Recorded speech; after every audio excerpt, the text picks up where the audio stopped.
आज हाम्रो evening वाकको day 2 है। कसैको टिपट पनि रेडी छन्। अब बाँकी अपडेट चाहिँ म फिल्डमै गएर दिन्छु तपाईँहरूलाई। ल हामीहरू लाग्यौँ बाटोमा। अहिले 3 जना छौँ, अझै 1-2 जना अझै थपिन्छन् है त। बाँकी अब फिल्डबाट नै अपडेट दिँदै गर्छु म।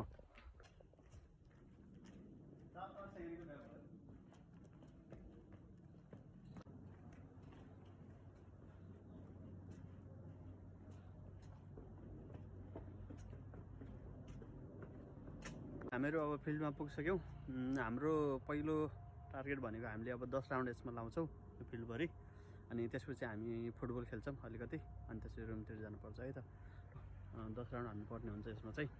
ऊ चाहिँ आज नयाँ आएको हाम्रो थाइल्यान्डको अन्डर 16 कन्ट्रीबाट खेलिसकेको फुटबल प्लेयर हो। ऊ चाहिँ अब कुरै नगरौँ हाम्रो बक्सर हुन्।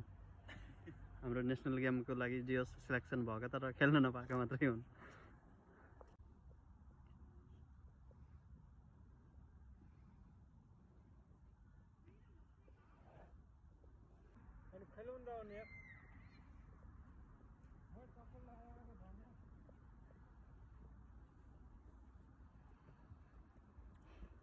केटाहरू भइहाल्यो 8 राउन्ड, 2 राउन्ड लगाए न।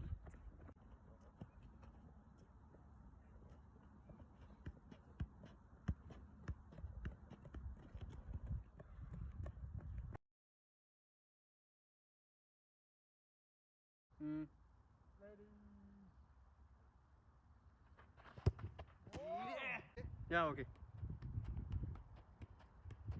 ऊ चाहिँ हाम्रो थाइल्यान्डको प्लेयर हो, अन्डर 16 खेलिसकेको प्लेयर होइन।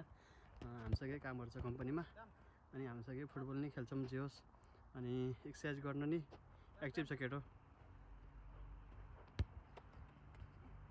अरू प्लेयरहरू प्ले